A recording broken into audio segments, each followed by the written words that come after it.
The thunder of hooves against packed dirt broke the desert's silence as a cloud of dust rose on the horizon, advancing toward the stagecoach like a storm. Eleanor Reed clutched her music sheets to her chest, her knuckles white against the yellowed paper. The year was 1876, and the Arizona Territory was as beautiful as it was dangerous. "Bandits, everyone down!" the stagecoach driver shouted, his voice cracking with fear as he snapped the reins harder, urging the team of horses to a desperate gallop. Eleanor had been traveling from San Francisco to perform at the newly established opera house in Tucson. At 23, she had finally secured her first leading role after years of chorus parts and minor characters. This opportunity was her chance to establish herself as a serious soprano, to build the career she had dreamed of since childhood. The sound of gunshots shattered her thoughts. Bullets splintered the wood beside her window. The elderly woman across from her screamed and ducked, pulling her husband down with her. "Your valuables, all of them," a rough voice demanded as the stagecoach lurched to a halt, dust billowing around them. 5 men on horseback surrounded them, bandanas pulled up over their faces, revealing only cold, calculating eyes. The driver raised his hands, dropping the shotgun he'd been reaching for. The guard beside him followed suit, his face pale with defeat. "Open the door and step out slowly," one of the bandits ordered, aiming his pistol directly at the door. Eleanor's hands trembled as she gathered her belongings. Her throat tightened with fear not just for her life, but for everything she'd worked toward. In her trunk were costumes she'd saved for months to purchase, the sheet music she'd meticulously annotated, and the small lockbox containing her life savings, everything she needed for her new beginning. The first passenger to exit was a businessman who immediately surrendered his pocket watch and wallet. Then the elderly couple stepped down, the husband shielding his wife as best he could while handing over their wedding rings and a gold locket. When Eleanor's turn came, she hesitated at the doorway, her gaze fixed on the bandit leader. His dark eyes narrowed as he gestured with his gun. The lady in the fine dress, "Step down and surrender your jewels." Eleanor descended slowly, her knees threatening to buckle beneath her. "Please," she whispered, "I'm just a singer." "Everything I have is for my performance, shut your mouth," the leader snarled, dismounting and approaching her. He reached for the small pearl necklace at her throat, his dirty fingers brushing against her skin. A single gunshot cracked through the air. The bandit leader jerked his hand away, spinning toward the sound. 100 yards away, a solitary rider approached at a gallop, rifle raised for another shot. "Whitley," one of the bandits shouted, "it's him." The bandit leader, Whitley, cursed under his breath. "Take what you can and ride," he ordered his men, who quickly began grabbing whatever valuables they could reach. The lone rider closed the distance rapidly, firing another warning shot that sent one of the bandits' horses rearing in panic. Eleanor could make out a tall figure in a dust-coated duster, a wide-brimmed hat pulled low over his face. "Leave them be." The rider's deep voice carried across the desert. Whitley aimed his pistol at the approaching man, but another shot from the rider's rifle knocked the weapon from his hand. With a howl of pain and rage, Whitley leaped back onto his horse. "This ain't over, Zachary," he shouted before spurring his mount, leading his men in retreat. The driver and guards slowly lowered their hands as the bandits disappeared into the distance, leaving only a trail of dust in their wake. Eleanor released a breath she hadn't realized she'd been holding. The rider approached at a steady pace, lowering his rifle as he neared. He dismounted with fluid grace, revealing a tall, broad-shouldered frame. When he pushed his hat back, Eleanor found herself looking into the most striking blue eyes she'd ever seen, set in a sun-weathered face with a strong jawline partially hidden beneath a neatly trimmed beard. "Everyone all right?" he asked, his gaze sweeping over the shaken passengers before landing on Eleanor. The stagecoach driver nodded. "Thanks to you, Mr. Young. They'd have taken everything if you hadn't shown up." "Zachary Young," the rider introduced himself with a slight nod to Eleanor, removing his hat briefly to reveal dark hair with a touch of auburn. "I patrol these parts. Those were Whitley's boys, been causing trouble all through the territory." "I'm Eleanor Reed," she replied, finding her voice at last. I can't thank you enough for your intervention, Mr. Young. Just doing what needs doing, Miss Reed. His eyes lingered on her for a moment before turning to the driver. Coach looks damaged. That wheel won't make it to Tucson. The driver examined the splintered wheel and cursed softly. You're right. Shot clean through the spokes. My ranch is about 3 miles east, Zachary said. You can all rest there while I send one of my men to town for a replacement wheel. Eleanor glanced at her fellow passengers, who looked relieved at the prospect of shelter. The elderly woman was still trembling and her husband looked pale. That's mighty kind of you, the guard said. We'd be obliged. As the passengers retrieved what belongings they could carry, Zachary approached Eleanor, who was struggling with her heavy trunk. Allow me, he said, lifting the trunk with ease and securing it to his horse. You can ride with me. The others can take turns in the coach being pulled by the remaining horses. Eleanor hesitated, eyeing the powerful stallion with apprehension. I'm not much of a rider, Mr. Young. A hint of a smile touched Zachary's lips. Don't worry, Thunder here is gentle enough, I won't let you fall. With remarkable gentleness for such a weathered man, he helped her mount before swinging up behind her. Eleanor felt her breath catch as his arms reached around her to take the reins, creating a secure circle that, despite her lingering fear, made her feel strangely protected. As they set off toward his ranch, the warmth of his chest against her back was a stark contrast to the cooling desert air as sunset approached. Eleanor found herself wondering about this mysterious cowboy who had appeared like a guardian angel in her moment of need. You mentioned you're a singer. Zachary asked, his voice close to her ear. Eleanor nodded. Yes, I'm to perform at the new opera house in Tucson. It opens in 3 days, my first leading role. Opera out here in Arizona. There was genuine surprise in his voice. Times are changing fast. They are indeed, Mr. Young. Though I admit, I didn't expect quite so much excitement before my performance. His chuckle was warm against her hair. Welcome to Arizona territory, Miss Reed. Never a dull moment. As they crested a hill, Eleanor gasped at the view below. Zachary Young's ranch spread across a verdant valley, nestled against the backdrop of distant mountains. A large main house built of sturdy timber and stone stood proudly among several outbuildings, corrals, and a barn. A stream cut through the property, its banks lined with cottonwoods whose leaves shimmered gold in the setting sun. It's beautiful, she murmured. Yellowstone Ranch, Zachary said with unmistakable pride. Built it with my own hands over the last 6 years. As they approached, several ranch hands rushed out to meet them, concerned expressions turning to relief when they saw their employer was unharmed. Boss, we heard gunshots, a young man called out. Stagecoach bandits, Zachary replied. Everyone's safe, but the coach needs repairs. Miguel, ride to Tucson and fetch the wheelwright. Tell him it's urgent. A Mexican vaquero nodded and immediately headed for the stables. Zachary dismounted first, then reached up to help Eleanor down. His hands were strong at her waist, but gentle as they guided her to the ground.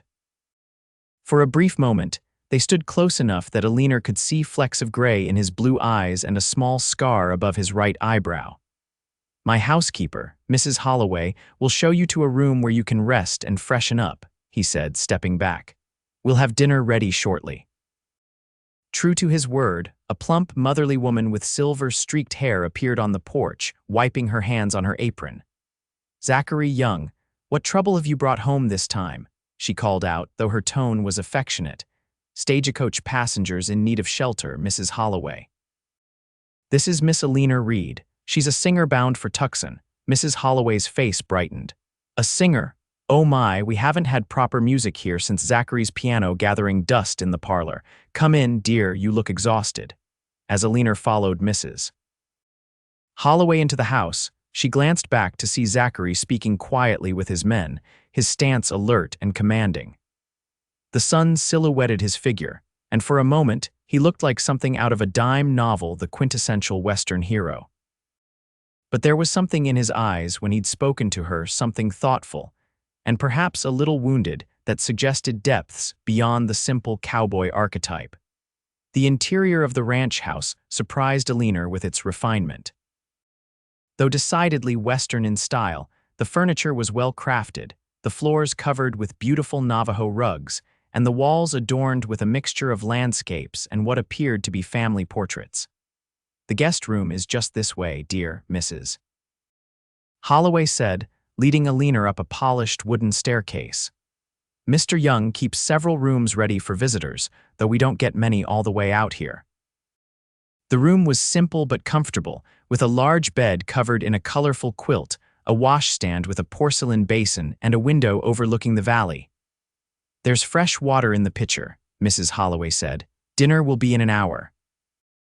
"The other passengers are being settled in the bunkhouse. It's more appropriate for the gentlemen, and we've put the elderly couple in the other guest room." "Thank you for your kindness," Eleanor said sincerely. When Mrs. Holloway left, Eleanor sank onto the bed, the events of the day finally catching up to her. Her hands trembled slightly as she unpinned her hat. The bandits' faces flashed through her mind, followed by the image of Zachary Young galloping toward them, fearless and determined. After washing her face and hands, she opened her trunk to find a change of clothes. Nestled among her carefully packed costumes was the sheet music for Bellini's La Sonnambula, her starring role. She touched the pages gently, wondering if she would reach Tucson in time for her debut. A soft knock at her door startled her from her thoughts. "Miss Reed," Zachary's voice came through the door, "dinner is ready if you're feeling up to joining us." "Yes, thank you." "I'll be right down," she called back, quickly changing into a simpler blue dress more suited to a ranch dinner than her traveling outfit. When she descended the stairs, she found the main room transformed. A large oak table was set with surprisingly fine china, and delicious aromas filled the air. Zachary stood by the fireplace, now changed into a clean white shirt and dark vest, his hair damp from a recent washing. He turned as she entered, and for a moment he simply looked at her, an expression of quiet appreciation in his eyes. "You look refreshed, Miss Reed," he said finally, offering her a seat at the table. "I feel much better, thank you," she replied, noticing how different he looked without his hat and duster. Younger, somehow, though she guessed him to be in his early 30s. The elderly couple, introduced as Mr. and Mrs. Harrington, joined them shortly, followed by Mrs. Holloway bearing a large platter of roast beef. "The driver and guard are eating with the men in the bunkhouse," Zachary explained as they settled around the table. "And the businessman, Mr. Collins, was it? Said he preferred to rest." Dinner was a surprisingly pleasant affair, with Mrs. Holloway's excellent cooking and Zachary proving to be an attentive host. He spoke knowledgeably about the territory, sharing stories of its development and his experiences as a rancher. "How did you come to own such a beautiful property, Mr. Young?" Eleanor asked as they enjoyed apple pie for dessert. A shadow briefly crossed his face. "I came west after the war needed open spaces after 4 years of fighting, worked cattle drives, saved every penny. When this land opened for homesteading, I claimed it, built everything you see bit by bit." "You fought in the Civil War?" Mr. Harrington asked, his interest piqued. Zachary nodded once, his expression closing slightly. "Union cavalry, but that's long past now." Eleanor sensed his reluctance to discuss the war and changed the subject. Mrs. Holloway mentioned a piano. "Do you play, Mr. Young?" The tension in his shoulders eased. "My mother insisted I learn as a boy in Boston. Haven't played much since coming west, though." "Boston?" Eleanor couldn't hide her surprise. "You're a long way from home." A faint smile touched his lips. "Home is where you make it, Miss Reed." After dinner at Mrs. Harrington's enthusiastic request, Eleanor agreed to sing for them. Zachary led them to the parlor, where a handsome rosewood piano stood by the window. "It was my mother's," he explained, running a hand over its polished surface. "Had it shipped out here at great expense. Mrs. Holloway makes sure it stays tuned, though I rarely touch it these days." Eleanor seated herself at the instrument, testing the keys. To her surprise, it was indeed perfectly tuned. She began with a simple folk song, her fingers finding the notes easily. When she began to sing, she noticed Zachary's expression change, softening as he leaned against the doorframe, arms crossed over his chest. She followed with an aria from La Sonnambula, her voice filling the ranch house with notes that had previously only echoed in city theaters. When she finished, There was a moment of complete silence before Mrs. Harrington began to applaud enthusiastically. "My dear, that was absolutely beautiful," the older woman exclaimed. "Truly remarkable," her husband agreed. Eleanor looked to Zachary, who hadn't joined in the applause. He was watching her with an intensity that made her cheeks warm. "You have a gift, Miss Reed," he said simply, but the genuine admiration in his voice meant more than the most effusive praise. As the evening wore on, the Harringtons retired to their room, leaving Eleanor and Zachary alone in the parlor. Outside, the desert night had settled in, stars appearing in brilliant profusion against the black sky. "May I ask you something, Mr. Young?" Eleanor said, her fingers still resting lightly on the piano keys. "Of course. Those bandits knew you by name, and you knew them." Zachary's expression hardened slightly. "Jim Whitley and I have history. He used to work for the stage line until he found that robbery paid better. Now he leads a gang that preys on travelers and small settlements throughout the territory. He seemed afraid of you, as well he should be. I've tracked him down twice before he escaped both times, but not before I put some of his men behind bars." He moved to stand by the window, looking out into the darkness. "The laws spread thin out here. Sometimes it falls to men like me to fill the gaps. Are you a lawman, then? Deputy U.S. Marshal when needed, rancher by choice." He turned to face her. "And you, Miss Reed? How does a refined lady with such talent find herself crossing Arizona by stagecoach?" Eleanor closed the piano softly. "I grew up in Philadelphia. My father was a music professor who dreamed of performing but never had the courage. He taught me everything he knew before he passed away 5 years ago. My mother followed him last year." She paused, memories washing over her. "With nothing to keep me in the East, I decided to pursue opportunities where there might be less competition. When I heard about the new opera house in Tucson, I auditioned by mail, sending a letter of recommendation from my previous director." "That's quite brave," Zachary commented. "Many would consider the territories too wild for a woman alone." "Perhaps," she admitted. "But I've always believed that a dream worth having is worth risking everything for." She smiled slightly. "Though I admit being held at gunpoint wasn't part of my plan." His expression softened. "If the wheel can be repaired quickly, you should still reach Tucson in time for your performance." "I hope so. It's my first leading role I've been preparing for months." Zachary studied her for a long moment. "Would you allow me to escort you to Tucson myself? These trails aren't safe, especially now that Whitley knows the stagecoach route." Eleanor's heart quickened at the offer. "That's very kind, but I wouldn't want to impose further. You've already done so much." "It would be my pleasure," he said, his voice sincere. "Besides, I have business in Tucson I've been putting off. This gives me a good reason to attend to it." Before she could respond, they were interrupted by the sound of hooves approaching. Zachary immediately tensed, moving to the gun cabinet across the room and removing a Winchester rifle. "Stay inside," he instructed, his tone brooking no argument.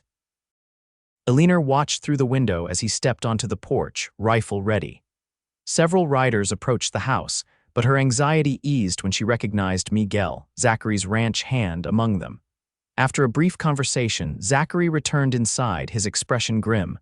"Bad news?" Eleanor asked. "The wheelwright can't come until morning, and he says the repair will take most of a day. You won't reach Tucson until the day after tomorrow at the earliest." Eleanor felt her hopes sink. "But the opening night is tomorrow evening. I'll miss it entirely." Zachary was quiet for a moment, considering. "There is another option. I could take you by horseback tomorrow. We'd travel light, but we could make Tucson by nightfall if we leave at dawn." "By horseback, all the way to Tucson? It's a hard ride, but faster than waiting for the coach." "Your trunk would have to follow with the repaired stage." Eleanor hesitated. The thought of riding all day was daunting. She had minimal experience with horses, but the alternative was missing her debut entirely. "You would do that for me. You hardly know me." Something in Zachary's expression changed, a warmth entering his eyes. "Sometimes, Miss Reed, you just know when something's worth doing." The sincerity in his voice made her decision for her. "Then I accept your offer, Mr. Young, and please call me Eleanor." A genuine smile curved his lips. "Eleanor, and I'm Zachary." As she retired to her room that night, Eleanor found herself thinking not of Bandits or her delayed journey, but of the unexpected connection she felt with the enigmatic rancher who had come to her rescue. His quiet strength and surprising complexity intrigued her in ways she hadn't anticipated. Dawn came early at Yellowstone Ranch. Eleanor had slept fitfully, her dreams filled with bandits, opera houses, and a pair of intense blue eyes. She dressed in her simplest traveling outfit, a practical brown skirt and white blouse, and braided her chestnut hair tightly. When she descended to the kitchen, she found Mrs. Holloway already preparing breakfast. "Ah, there you are, dear," the housekeeper said warmly. "Zachary told me about your journey today. I've packed provisions for you both." She gestured to several bundles on the counter. "That man's stubborn as they come, but with a heart as big as the territory when he chooses to show it." "He's been extraordinarily kind," Eleanor agreed, accepting a cup of coffee. "Kind, yes, but not usually so. Involved," Mrs. Holloway said with a knowing look. "I've never seen him offer to personally escort anyone to Tucson before." Before Eleanor could respond, Zachary entered, dressed in riding clothes with his gun belt fastened securely around his waist. He nodded a greeting, his manner all business. "We should leave within the hour," he said, accepting coffee from Mrs. Holloway. "I've saddled Thunder for myself, and Willow for you. She's the gentlest mare in my stables." After a hearty breakfast, Eleanor bid farewell to the Harringtons and Mrs. Holloway, promising to send word of her safe arrival. Outside, 2 horses waited, Zachary's large black stallion and a smaller dappled gray mare. "Here," Zachary said, offering her a set of riding gloves. "These belonged to my sister when she visited last year, should fit well enough." Eleanor slipped them on, touched by his thoughtfulness. "Thank you." He helped her mount Willow, adjusting the stirrups to fit her height. His hands were sure and professional, but she couldn't help noticing how they lingered slightly as he checked the saddle's security. "Ready?" he asked, looking up at her. She nodded, gathering the reins as he'd shown her. "As I'll ever be." Zachary swung easily onto Thunder's back, and with a final wave to the ranch hands who had gathered to see them off, they set out toward Tucson. The morning was gloriously clear, the desert already warming under the rising sun.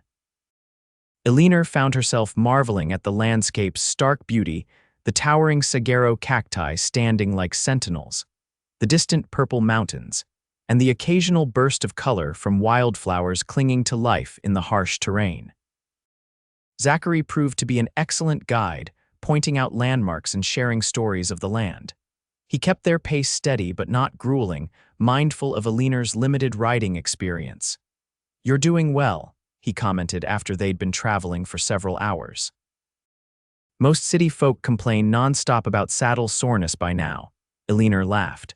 "Oh, I'm sore all right. I'm just too determined to reach Tucson to mention it." They stopped at midday beside a small spring shaded by mesquite trees. Zachary helped Eleanor dismount, his strong hands at her waist making her heart flutter unexpectedly. Her legs wobbled as they touched the ground. "Steady there," he murmured, keeping a supportive hand on her, elbow longer than strictly necessary. They shared the lunch misses. Holloway had packed cold chicken, biscuits, and apples sitting on a sun-warmed rock beside the spring. "May I ask you something personal?" Eleanor ventured after they had eaten in comfortable silence for a while. Zachary looked up, a guarded expression crossing his face. "You can ask." "Why Arizona? A man with your background, Boston, education, refinement, you could have returned east after the war." He was quiet for so long that Eleanor thought he might not answer. When he finally spoke, his voice was low, tinged with old pain. "I lost my younger brother at Gettysburg. When I came home afterward, everything reminded me of him. The house, the streets we'd played on as boys, even the piano. He was the talented one, not me." He stared out at the desert. "Out here, there's space enough for grief to disperse instead of suffocating you. And a chance to build something new, something entirely your own." Eleanor felt tears prick at her eyes. "I'm sorry about your brother. It was a long time ago," he said, though his expression suggested the wound was still tender. "What about you?" "Surely there were opportunities for a voice like yours in the East," Eleanor smiled wryly. "Not without connections or money. My father left debts, not fortune. And established opera companies have their favorites, daughters of patrons, European imports with famous names. In Tucson, they're building something new. They need talent more than pedigree.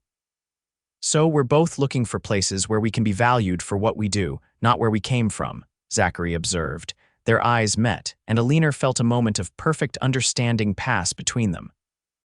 Here was a man who comprehended ambition and the need to forge one's own path, something few in her life ever had.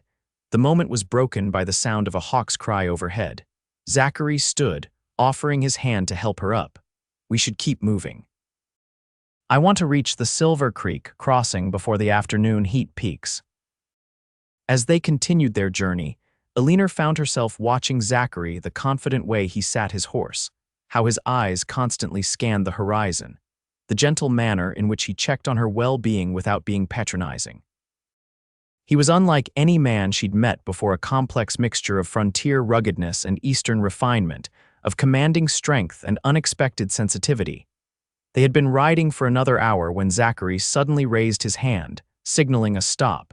His posture had changed, alert and tense. "What is it?" Eleanor whispered. "Riders coming," he murmured, his hand moving to the rifle in his saddle holster. "Could be nothing, but let's not take chances." He guided their horses off the trail into a stand of mesquite. Through the branches, Eleanor could see dust rising from the road ahead. Soon, 3 riders came into view, moving at a casual pace. Zachary's expression hardened. "Whitley's men," he whispered. Eleanor's heart began to pound as she recognized one of the bandits from the stagecoach attack.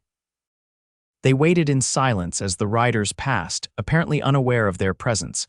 Only when they were well out of sight did Zachary relax slightly. "They're headed toward the ranch," he said grimly. "Should we turn back? Your people could be in danger," Eleanor said, concerned for Mrs. Holloway and the others. Zachary shook his head.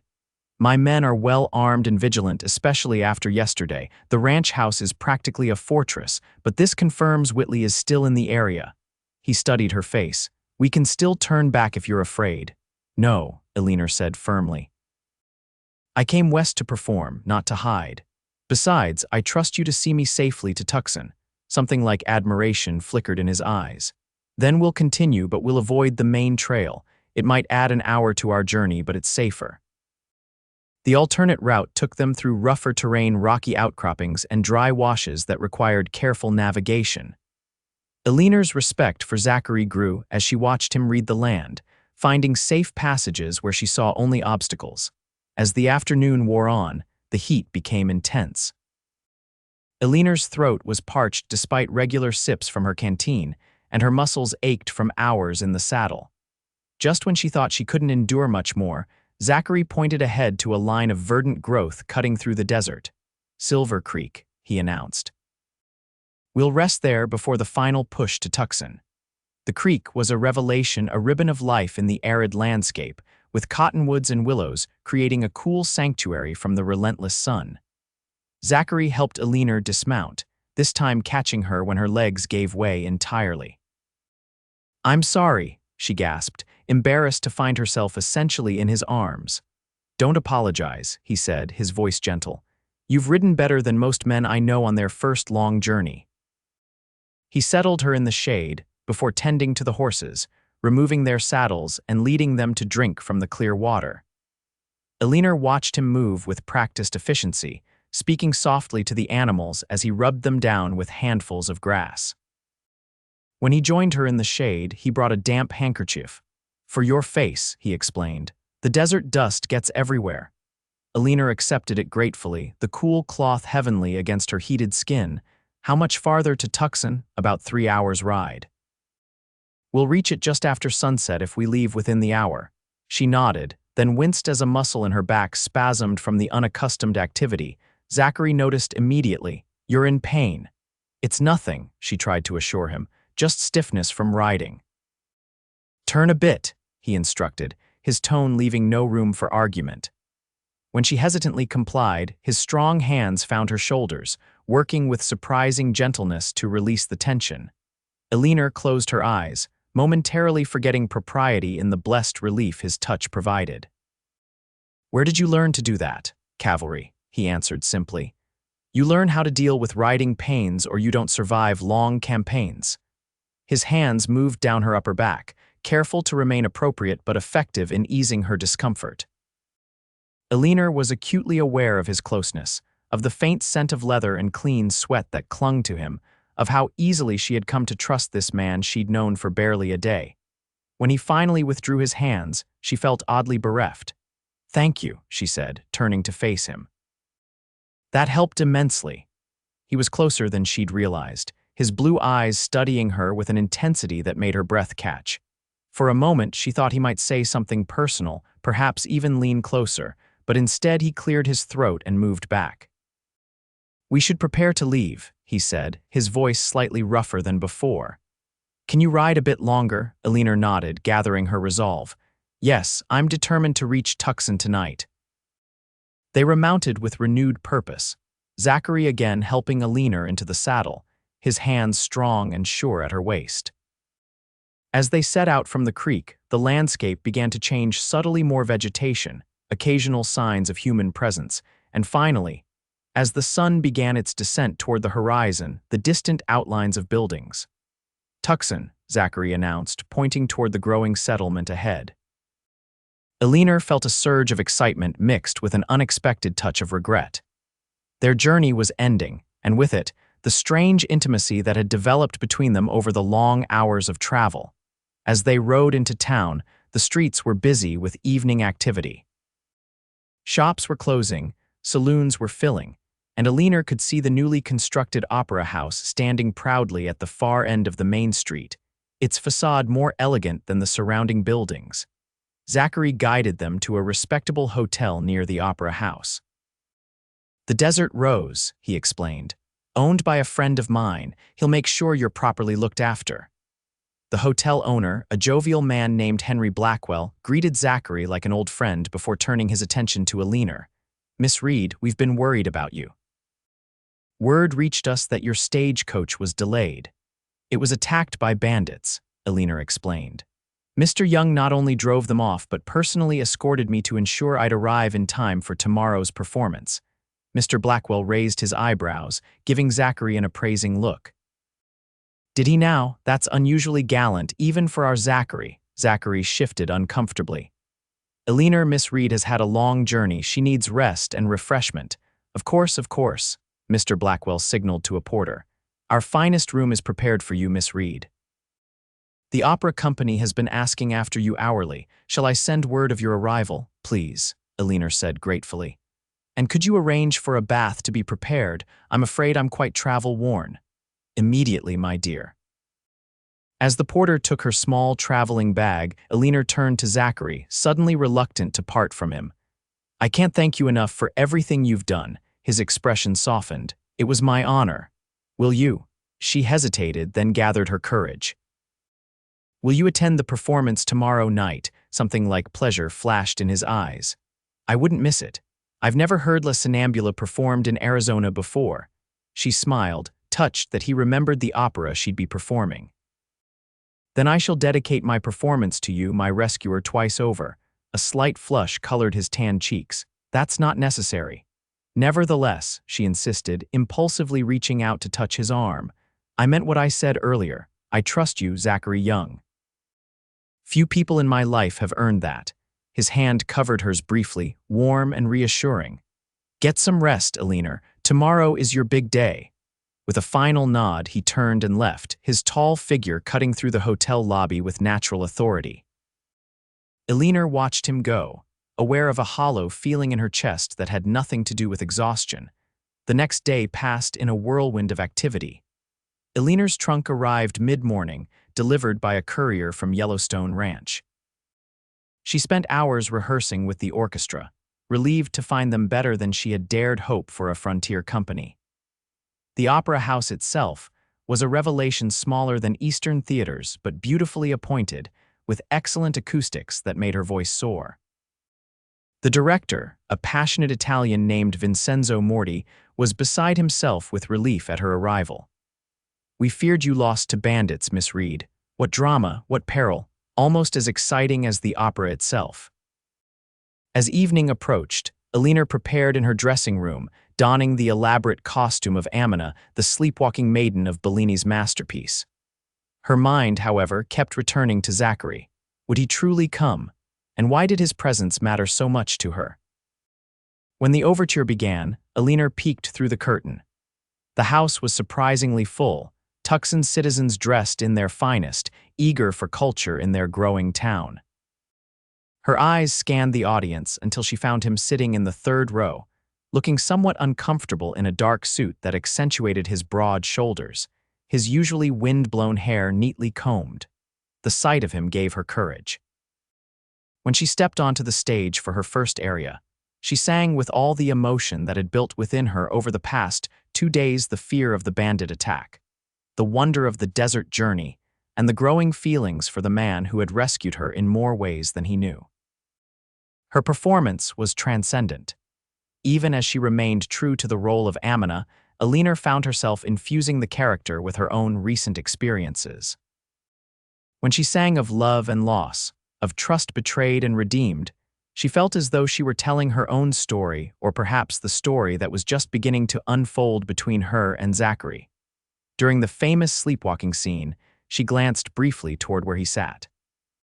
Even from the stage, she could see the intensity of his gaze, his complete absorption in her performance. It gave her final aria wings, carrying her voice to heights she had never before achieved. When the final notes faded and the curtain fell, the audience erupted in thunderous applause. Bouquets appeared on stage as Eleanor took bow after bow, her heart soaring with the realization that she had succeeded. Her dream was becoming reality. At the reception afterward, Eleanor found herself surrounded by admirers, accepting congratulations from Tucson's elite. She was speaking with the mayor and his wife when she felt a presence behind her and turned to find Zachary still in his formal suit, holding a single perfect rose. "You were magnificent," he said simply, presenting the flower with a slight bow. Eleanor accepted it, deeply moved by the gesture. "Thank you for coming. I hope you enjoyed your first opera." "The story was rather convoluted," he admitted with a small smile, "but your singing was the most beautiful thing I've ever heard." The sincerity in his voice made her blush. "Would you care for some champagne?" she asked, suddenly feeling shy. "I would," he replied, offering his arm. As they moved through the crowd, Eleanor was conscious of curious glances. Clearly, Zachary Young was known in Tucson, and his attentiveness to her was causing speculation. They had just reached a quieter corner when Director Morty approached, his face flushed with excitement. "Miss Reed, stupendous, magnificent. We have already sold every seat for tomorrow night's performance." And he lowered his voice dramatically. "Representatives from the San Francisco Opera were in attendance tonight. They are most impressed." Eleanor's eyes widened. "San Francisco, truly, indeed.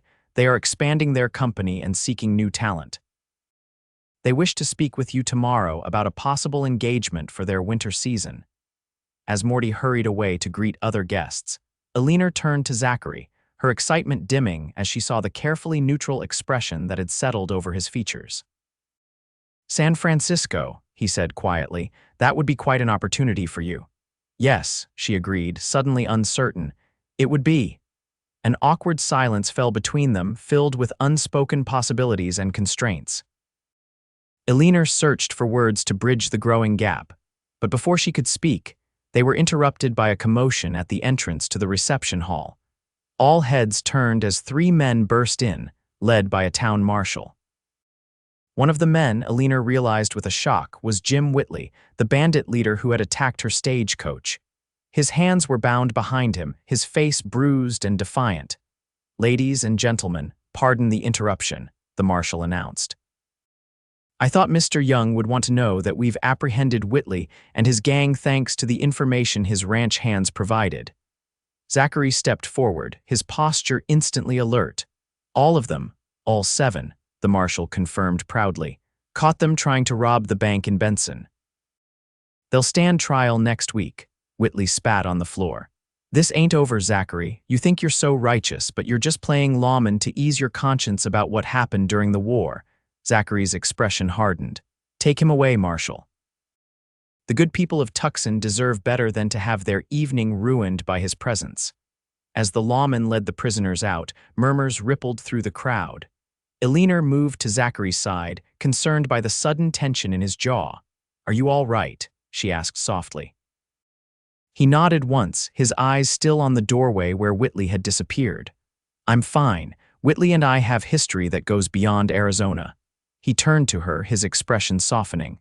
"But this is your night. Don't let it be overshadowed by outlaws and old grudges." The remainder of the reception passed pleasantly enough, though Eleanor sensed Zachary had withdrawn slightly. When he offered to escort her back to her hotel, she accepted eagerly, hoping for a chance to recapture their earlier connection. The night air was cool as they walked the short distance to the desert rose, the streets of Tucson quiet now except for distant piano music from the saloons. "You never mentioned you knew Whitley from before," Eleanor ventured. Zachary sighed. "We served in the same regiment briefly. He was discharged dishonorably, caught stealing from fellow soldiers. He blamed me for reporting him, though it wasn't me who did it. When I encountered him again out here years later, he was already leading a gang of outlaws. And now he's been caught, thanks to your men. Yes. The territory will be safer now." They reached the hotel, pausing at the entrance. The lamplight caught the angles of Zachary's face, highlighting the weariness that had settled there. "Will you stay in Tucson a while?" Eleanor asked, unwilling to say goodnight just yet. "I have business here for a couple of days," he replied. "Supplies to order, contracts to discuss. Then perhaps." She hesitated, then continued more boldly. "Perhaps you might escort me on a tour of the town tomorrow. I've seen nothing of Tucson except the Opera House and Hotel." His expression lightened. "I'd be honored. Shall we say 10 o'clock? Perfect." They stood for a moment, the air between them charged with unspoken words. Finally, Zachary took her hand and raised it to his lips in a gesture both old-fashioned and intimate. "Good night, Eleanor. Dream of your triumph tonight." "Good night, Zachary," she replied softly, her skin tingling where his lips had touched. "Thank you for being there." Sleep came slowly that night, her mind filled with conflicting thoughts. The opportunity in San Francisco was everything she had worked for, a chance at a real career in a major company. Yet the thought of leaving Arizona, of saying goodbye to the man who had so unexpectedly entered her life, filled her with a sense of loss that seemed disproportionate to their brief acquaintance. The next morning dawned clear and bright. Eleanor dressed carefully in a walking outfit of sage green that complemented her hazel eyes, pinning her hair in a simple but elegant style. When Zachary arrived at the hotel, he too had taken extra care with his appearance, wearing a well-cut jacket that suggested his ranching success. "You look beautiful," he said simply. "And you look very handsome," she replied with equal directness. They spent the morning exploring Tucson, Zachary proving to be an excellent guide. He showed her the old Spanish mission at the town's edge, the territorial offices where Arizona's future was being shaped, and the bustling marketplace where cultures mingled, Mexican, American, and Native American traders offering their wares. "It's more diverse than I expected," Eleanor commented as they paused to admire handcrafted silver jewelry at one stall. "That's what I love about it," Zachary replied. "Everyone has a chance to build something here, regardless of where they came from. The land doesn't care about your past, only what you make of your present." They stopped for lunch at a small cafe with a courtyard shaded by orange trees.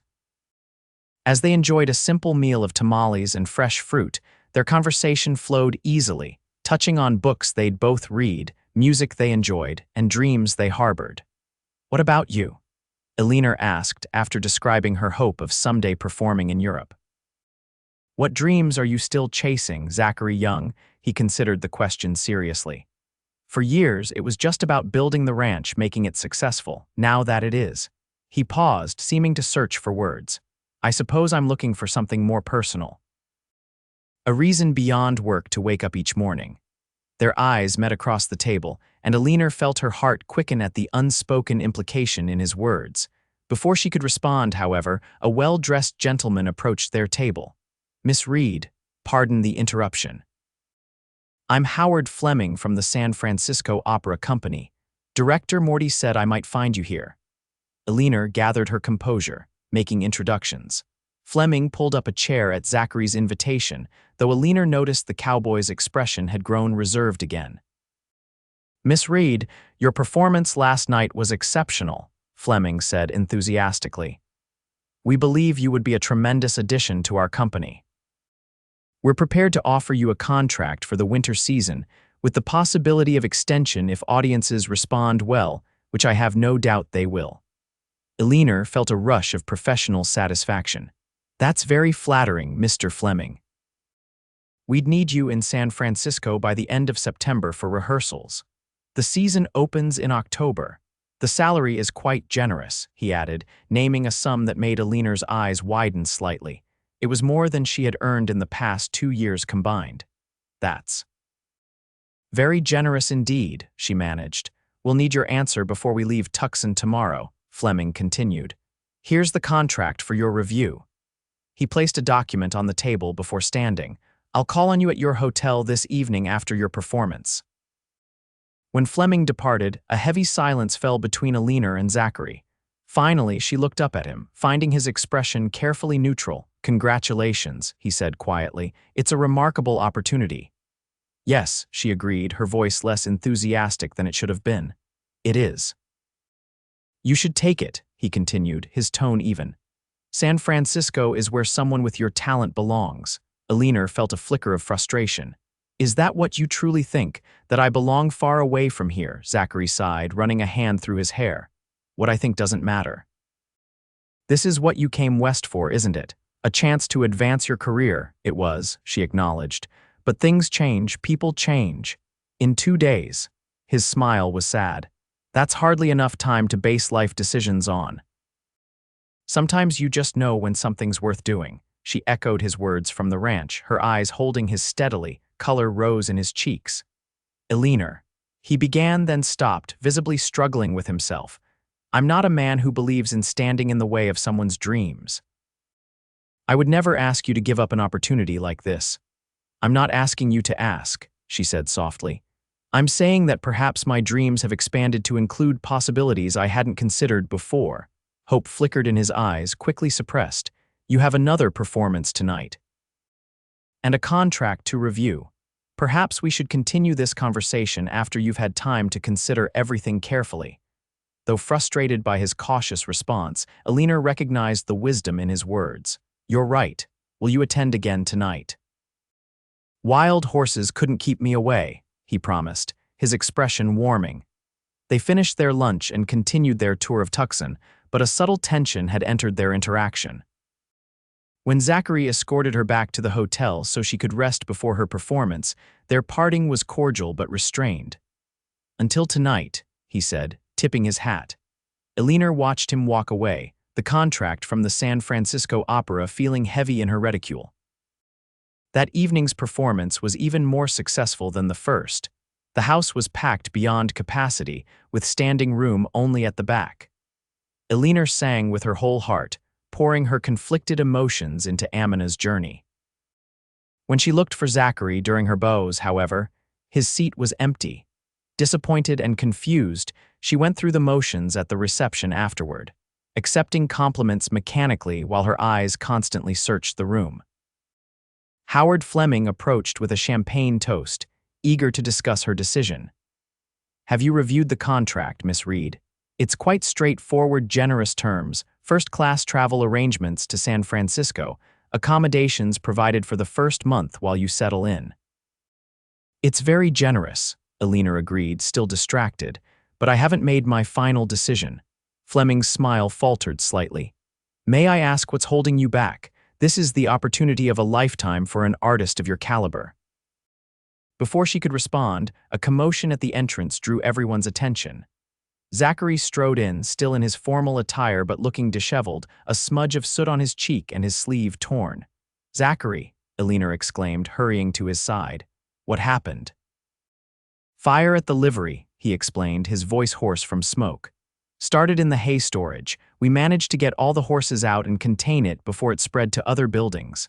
Are you hurt? He shook his head. Just dirty. I'm sorry I missed your performance. That hardly matters, she assured him, taking his arm and guiding him to a quiet corner. You need to sit down. As she helped him to a chair, she became aware of Fleming watching them with keen interest. The opera company representative approached, offering Zachary a glass of water. "Mr. Young, is it? Miss Reed has spoken highly of you." Zachary accepted the water with a nod. "Mr. Fleming, has Eleanor given you her decision yet?" The direct question startled both Eleanor and Fleming. The representative glanced between them. "Not yet, though time is of the essence." "I understand," Zachary said, his voice steady despite his evident exhaustion. He turned to Eleanor. "May I speak with you privately for a moment?" Fleming tactfully withdrew, leaving them alone in the corner. Zachary set down his water glass and took Eleanor's hands in his expression more open than she had yet seen it.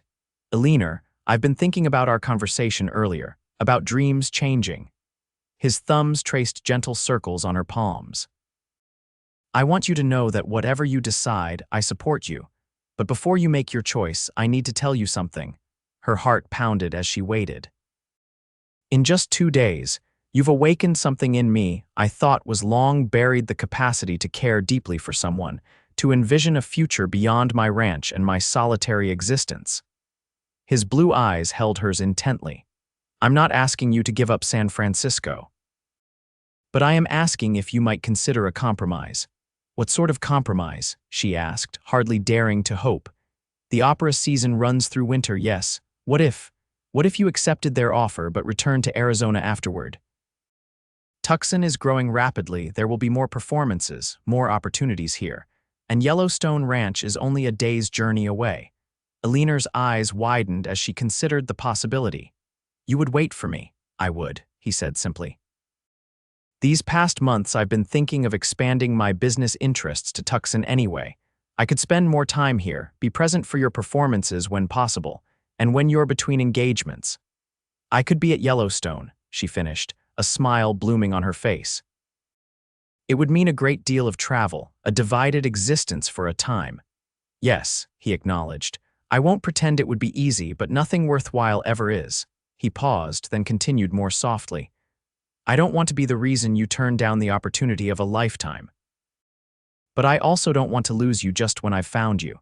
Eleanor felt tears spring to her eyes. "Oh, Zachary, I've been so torn, thinking I had to choose between my career and what I feel for you." "You shouldn't have to choose," he said firmly. "Not if we're both willing to work toward building something together, step by step." She impulsively leaned forward and placed a soft kiss on his cheek. "Yes. Yes to San Francisco, and yes to returning to Arizona to you afterward." The joy that transformed his face made her heart soar. He stood, still holding her hands, looking as though he wanted to sweep her into his arms but restraining himself in the public setting. "Shall we inform Mr. Fleming of your decision?" he suggested, his voice husky with emotion. Together, they approached the representative, who had been watching their exchange with obvious curiosity. "Mr. Fleming," Eleanor began confidently, "I'm prepared to accept the San Francisco Opera's offer with one small addition to the contract." Fleming raised an eyebrow. "Oh. And what might that be?" "I request a clause specifying that my contract ends with the winter season, with no obligation for immediate renewal. I would be open to future engagements, but I wish to maintain flexibility in my schedule." The representative considered this, glancing between Eleanor and Zachary. A knowing smile touched his lips. "I believe that can be arranged, Miss Reed. The company would rather have you for one season than not at all." "Then we have an agreement," Eleanor said, extending her hand. As Fleming went to retrieve the contract for modification, Zachary gazed down at Eleanor with undisguised admiration. "You are a remarkable woman, Eleanor Reed. And you are an extraordinary man, Zachary Young." She squeezed his hand. "One worth returning to." The weeks that followed passed in a whirlwind of activity and emotion. Eleanor completed her run of performances in Tucson to widespread acclaim. Zachary attended every show after the first, his presence in the audience giving her strength and inspiration. Between performances, they spent every possible moment together, exploring Tucson, riding in the surrounding countryside, and deepening their connection. Eleanor met Zachary's business associates and friends in town, while he accompanied her to opera company functions, gradually becoming more comfortable in the social settings he had once avoided. Their courtship, though unconventional and compressed by the approaching departure date, flourished in the intensity of their shared experiences. Zachary revealed more of his past, the privileged Boston upbringing, the trauma of war that had driven him west, the years of hard work building his ranch into a thriving enterprise. Eleanor shared her struggles as a woman pursuing an artistic career, the sacrifices she had made, and the determination that had carried her forward. When the day of her departure for San Francisco finally arrived, they stood on the platform at the Tucson station, reluctant to part. Zachary had arranged for her trunk to be loaded and secured her a private compartment for the long journey. "It's only until February," Eleanor reminded him, fighting back tears. "Just 5 months." "I've already arranged to come to San Francisco for your opening night in October," Zachary assured her. "And again for Christmas. You won't be rid of me that easily." She laughed through her tears. "I should hope not." The train whistle sounded, announcing the final boarding call. Zachary drew Eleanor into his arms, no longer concerned with propriety. Their lips met in a kiss that held all the promise of their future, tender yet passionate, a pledge more binding than any contract. "I love you, Eleanor Reed," he whispered against her hair. "Go and conquer San Francisco. I'll be waiting when you return." "I love you too," she replied, memorizing the feeling of his arms around her. "This isn't goodbye, it's just intermission." With a final embrace, she boarded the train. As it pulled away from the station, she watched from the window as Zachary stood tall and straight on the platform, his hat held against his heart, his eyes never leaving her until the train rounded a bend and disappeared from sight. The San Francisco season was everything Eleanor had dreamed of and more. Her voice and dramatic talents blossomed under the guidance of experienced directors and in the company of accomplished performers. Critics praised her remarkable emotional depth and crystalline soprano that could break hearts with a single sustained note. True to his word, Zachary traveled to San Francisco for her opening night, sending the most lavish bouquet of roses to her dressing room and taking her to dinner at the city's finest restaurant afterward. His visit at Christmas was even more special, the two of them spending a magical week exploring the city together during the day and attending holiday performances in the evenings. Their letters flew back and forth between California and Arizona, Zachary's practical accounts of ranch life interspersed with surprisingly poetic expressions of his feelings. Eleanor's detailed descriptions of performances and fellow artists balanced with heartfelt declarations of how much she missed him and Yellowstone Ranch. When February arrived and the season concluded, Eleanor found herself both celebrated and courted by the San Francisco company. The artistic director offered her a permanent position with a substantial increase in salary. "You could become our leading soprano within 2 years," he promised. Paris, London, New York would follow. It was a tempting vision, the international career she had once dreamed of, but as she packed her trunks for the return journey to Arizona, Eleanor felt no regret, only anticipation. The telegram she had received the day before explained why purchased small house in Tucson, stop close to Opera House, stop furnished with piano, stop awaiting your approval and present, stop with all my love, Zachary, stop. When her train pulled into Tucson station 2 days later, Zachary was waiting on the platform, hat in hand, his face alight with joy. Eleanor barely waited for the train to stop completely before rushing down the steps and into his waiting arms. "Welcome home," he murmured against her hair. "Home," she repeated, savoring the word. "Yes, this is home now." The house he had purchased was perfect, a charming adobe with a central courtyard where Bougainvillea climbed the walls, just 3 blocks from the Opera House. As promised, a beautiful piano occupied the front parlor, and beside it stood a vase of fresh wildflowers.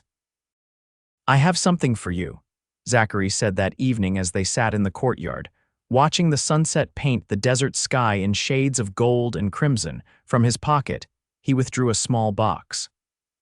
Eleanor's breath caught as he opened it to reveal a ring, a perfect sapphire surrounded by tiny diamonds. "Eleanor Reed," he said, his voice steady despite the emotion evident in his eyes. "These past months have only confirmed what I knew the moment I saw you step down from that stagecoach." You are the bravest, most talented, most beautiful woman I have ever known, and I would be honored if you would consent to be my wife." Tears of happiness blurred her vision as she extended her hand. "Yes, Zachary Young, with all my heart, yes." The ring slipped onto her finger as perfectly as if it had been made for her. As their lips met in a sealing kiss, Eleanor knew with absolute certainty that this was the role she had been born to play, partner to this extraordinary man, building a life that embraced both her artistic passion and their love. They were married that spring in the courtyard of their Tucson home, with Mrs. Holloway, the Harringtons, and friends from both the ranching community and the opera world in attendance.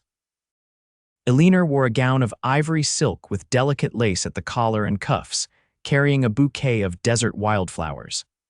Zachary, resplendent in a new suit, could not take his eyes off his bride as they spoke their vows beneath an arch of roses.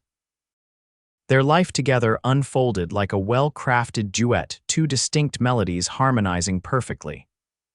Eleanor continued to perform, accepting select engagements in Tucson, San Francisco, and eventually Denver and Santa Fe. Zachary expanded his business interests beyond ranching to include investments in Tucson's growth, becoming a respected voice in the territory's development. They divided their time between the ranch and their townhouse, finding in each setting unique pleasures and opportunities for togetherness. At Yellowstone Ranch, Eleanor learned to ride with confidence and even to help with cattle roundups, while Zachary rediscovered his love for music, often accompanying her on the piano during quiet evenings. In Tucson, they became notable patrons of the arts, hosting gatherings that brought together diverse elements of the community. Zachary, once so solitary, discovered a talent for bringing people together, while Eleanor blossomed in her role as both artist and community leader. 2 years after their wedding, their joy was multiplied with the birth of their son, William Thomas Young, named for both their fathers. With his mother's hazel eyes and his father's determined chin, he became the center of their world. Eleanor reduced her performance schedule, but did not abandon it entirely, finding that motherhood added new depths to her artistic expression. When their daughter, Catherine, arrived 3 years later, the family was complete. Both children grew up with the unique advantages of their parents' complementary worlds, the freedom and connection to nature that ranch life provided, balanced with the cultural richness of their time in Tucson. As the years passed and Arizona moved toward statehood, the Young family witnessed and participated in the territory's transformation. Eleanor's international reputation continued to grow, though she declined offers that would have taken her away from her family for extended periods. Zachary's business acumen and integrity earned him offers of political positions, which he considered carefully before accepting a role on the territorial council. On their 10th anniversary, they returned to Silver Creek, the spot where they had rested during that fateful journey from Yellowstone Ranch to Tucson.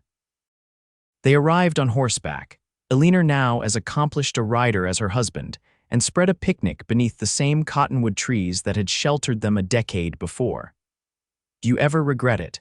Zachary asked as they sat side by side, watching the clear water flow over smooth stones. "Not pursuing an international career. You could have sung at the Metropolitan in New York by now." Eleanor turned to him, her face still youthful though now graced with the subtle lines that came from a decade of laughter and Arizona sun. "Not for a single moment," she said sincerely. "I've had the best of all possible worlds, my art, our children, our life together." She took his hand, running her thumb over the gold band he wore. "What about you? Do you ever wish you'd married someone simpler?" "A rancher's daughter, perhaps, someone who would have been content to stay at Yellowstone all year round," Zachary laughed, the sound echoing across the creek. "Never. I fell in love with a soprano who could face down bandits without flinching. Why would I want anything less remarkable?" As the sun began to set, bathing them in golden light, Eleanor leaned her head against her husband's shoulder. "When that stagecoach was attacked, I thought it was the worst day of my life. And now," she smiled up at him, all the love of their years together shining in her eyes. "Now I know it was the day that led me to you." Zachary drew her into his arms, his kiss as tender as the first they had shared on that train platform long ago. Around them, the Arizona desert bloomed in the fading light, beautiful and resilient like the love that had begun with a bandit attack and a cowboy's courageous heart.